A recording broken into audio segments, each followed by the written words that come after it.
नीको लागे रे वृंदावन मोहे तो बड़ा नीको लागे। फीको लागे रे मोहन बिन मोहे तो बड़ा फीको लागे। जय श्री कृष्णा, राधे राधे। आध्यात्म आपके अपने चैनल पर आप सबका बहुत बहुत स्वागत है। जब हम किसी के साथ बहुत ही गहरे प्रेम में होते हैं, एक आध्यात्मिक रिश्ता जिसके साथ जुड़ जाता है हमारा जब, और उस व्यक्ति का अगर हमसे कोई अपराध न हुआ हो, हमारे लिए उसने कभी बुरा न सोचा हो, कभी उसके मन में किसी प्रकार का छल या द्वेष न आया हो, एक निस्वार्थ रिश्ता हो, अगर वह हमें छोड़ के चला जाता है तो जो पीड़ा होती है वह असहनीय हो जाती है। उसके विरह की जो वेदना होती है हृदय में टीस की तरह बार बार उठती है। उसके इस विरह वेदना को सिर्फ उसी का चिंतन, उसी का ध्यान, उसी का स्मरण ही शांत कर पाता है, उस पीड़ा को हरता है। भगवान श्री कृष्ण उद्धव के परम मित्र थे। उद्धव जी बचपन से ही भगवान श्री कृष्ण के भक्त, मित्र, दास, स्वामी, अपना सब कुछ मानते थे। वह गुरु बृहस्पति के शिष्य थे। उद्धव जी को उस परम तत्व का ज्ञान था, फिर भी भगवान श्री कृष्ण के प्रेम में वह विह्वल रहते थे। भगवान श्री कृष्ण अपने निज धाम में पधार चुके थे और भगवान श्री कृष्ण उद्धव को जाते समय अपना अंतिम उपदेश दिए थे और उनको यहीं इसी धरा पर रोक के रखे थे कि तुम्हें अभी और कार्य करने हैं मेरे जाने के पश्चात। आप समझ सकते हो कि जब हम किसी से प्रेम करते हैं, वह हमें ऐसे समझा बुझा के छोड़ के चला जाए तो यह पूरा संसार कितना निस्सार लगने लगता है, कितना सूना सूना सा दिखने लगता है। प्रतिपल हृदय में उसी का चिंतन, उसी की छवि दिखती रहती है। और इसी में अगर कोई आपसे पूछ ले उन्हीं के बारे में, तो फिर आप कोई भी हो, चाहे मनुष्य हो चाहे देवता हो, अगर हम किसी से प्रेम कर रहे हैं और वह हमसे दूर हो गया है, बिछुड़ गया है, चला गया है, इस धरती को ही छोड़ दिया है, और हम उसके साथ एक गहरे रिश्ते, गहरे प्रेम में हैं, रिश्ते में नहीं एक प्रेम में हैं, प्रेम सबसे सर्वोपरि होता है, तो हम उसके बारे में बताने में सर्वथा असमर्थ हो जाते हैं।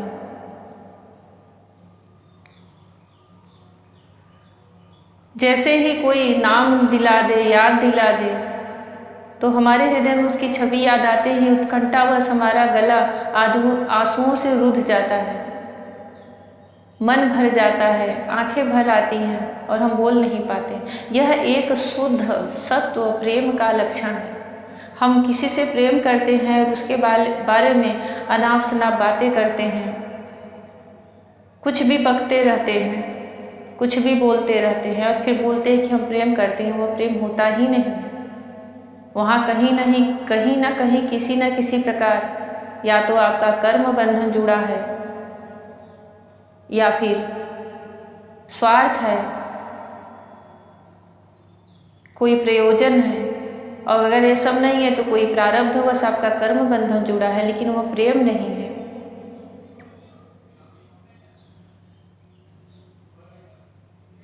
प्रेम की सच्ची परिभाषा समझनी है तो गोपी कृष्ण, राधा कृष्ण इनके प्रेम को समझो।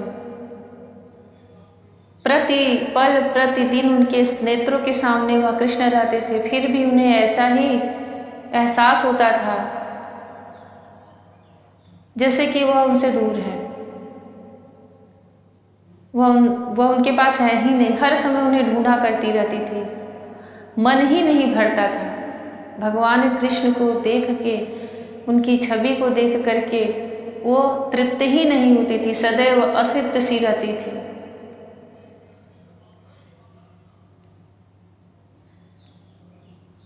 भगवान श्री कृष्ण के जो परम मित्र उद्धव हैं,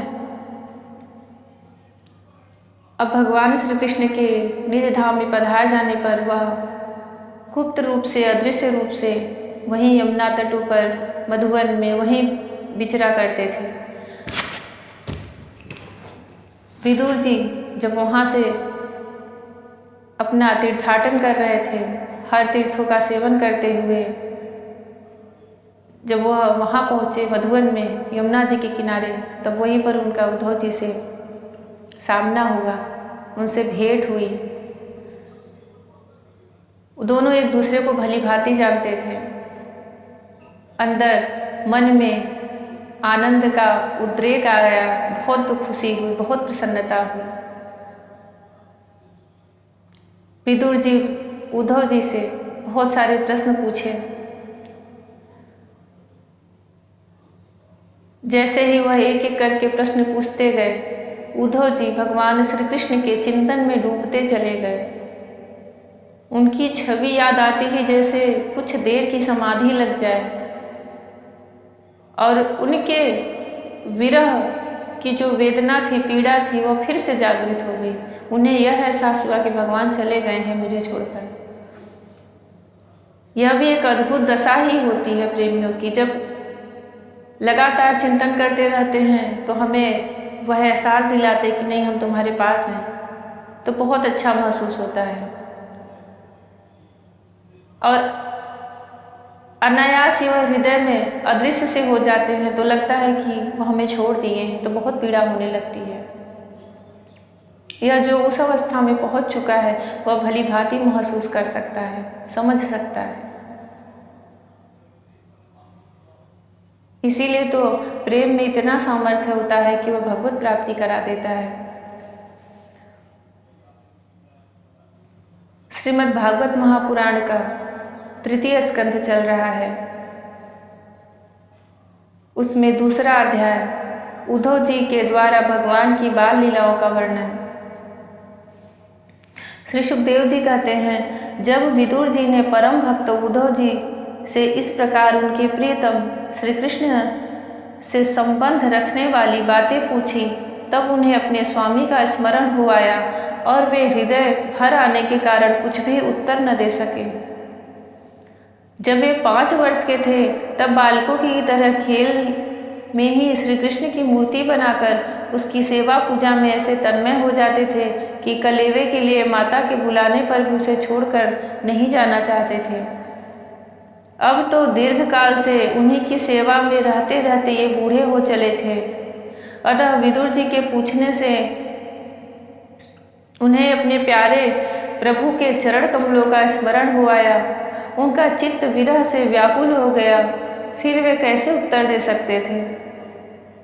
उद्धव जी श्री कृष्ण के चरणार बिंद मकरंद सुधा से सराबोर होकर 2 घड़ी तक कुछ भी नहीं बोल सके। हर किसी की यही दशा हो जाती है। और वह तो भगवान श्री कृष्ण थे। उन्होंने एक बार जिसको अपनी छवि भर दिखा दी, वह उसमें डूबने लग जाता है। उद्धव जी का तो पूरा जीवन काल उन्हीं के साथ व्यतीत हुआ था। तीव्र भक्ति योग से उसमें डूब कर वे आनंद मग्न हो गए। भक्ति की यही दशा होती है। पहले विरह की वेदना का पीड़ा अनुभव होता है और फिर जब हम उसमें ध्यानस्थ हो जाते हैं, उसी में तल्लीन हो जाते हैं, तो वही भक्ति हमें फिर आनंद प्रदान करने लगती है, सुख प्रदान करने लगती है, हमारे घाव को भरने लगती है। और उसी में जो योगी होते हैं भक्ति योग, ज्ञान योग मगन रहते हैं। उन्हें वही एहसास, वही आभास ही बारंबार करने का मन करता है। उनको उससे अच्छा कुछ लगता ही नहीं। उनके सारे शरीर में रोमांच हो आया तथा मूंदे हुए नेत्रों से प्रेम के आंसुओं की धारा बहने लगी। उद्धव जी को इस प्रकार प्रेम प्रवाह में डूबे हुए देखकर विदुर जी ने उन्हें कृतकृत्य माना। भगवान के प्रेम की सबसे उच्च स्थिति यही होती है कि बस उनकी छवि में डूबे रहें और आंसू, आंखों से आंसू बहते रहें। अद्भुत दशा होती है वह मन की।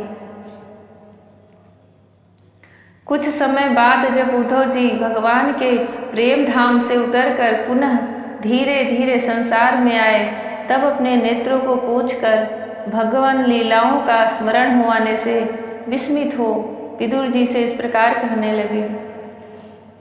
विदुर जी बोले, उद्धव जी बोले, विदुर जी, श्री कृष्ण रूप सूर्य के छिप जाने से हमारे घरों को काल रूप अजगर ने खा डाला है।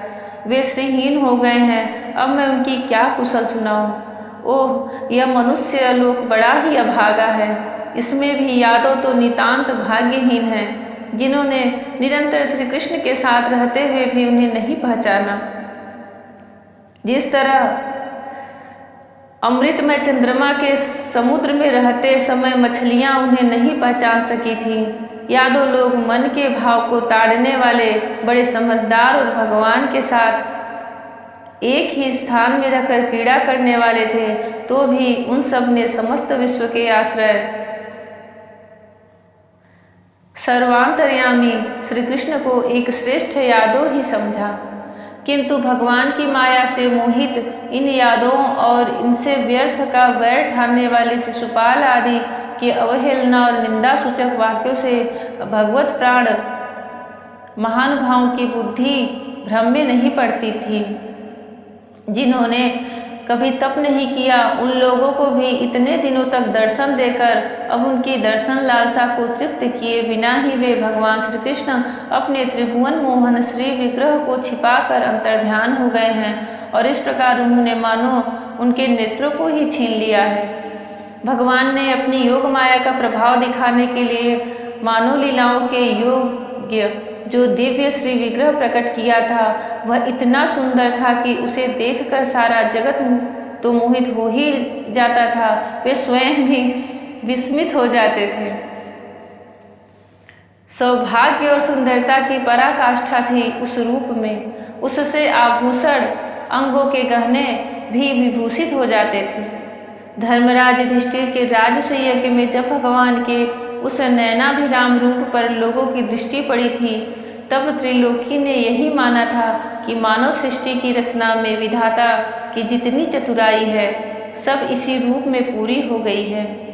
उनके प्रेमपूर्ण हास्य, विनोद और लीलामय चितवन से सम्मानित होने पर ब्रज बालाओं की आंखें उन्हीं की ओर लग जाती थी और उनका भी चित्त ऐसा तल्लीन हो जाता था कि वे घर के काम धंधों को अधूरा ही छोड़कर जड़ पुतलियों की तरह खड़ी रह जाती थी। चराचर जगत और प्रकृति के स्वामी भगवान ने जब अपने शांत रूप महात्माओं को अपने ही घोर रूप असुरों से सताए जाते देखा, तब वे करुणा भाव से द्रवित हो गए और अजन्मा होने पर भी अपने अंश बलराम जी के साथ काष्ठ में अग्नि के समान प्रकट हुए।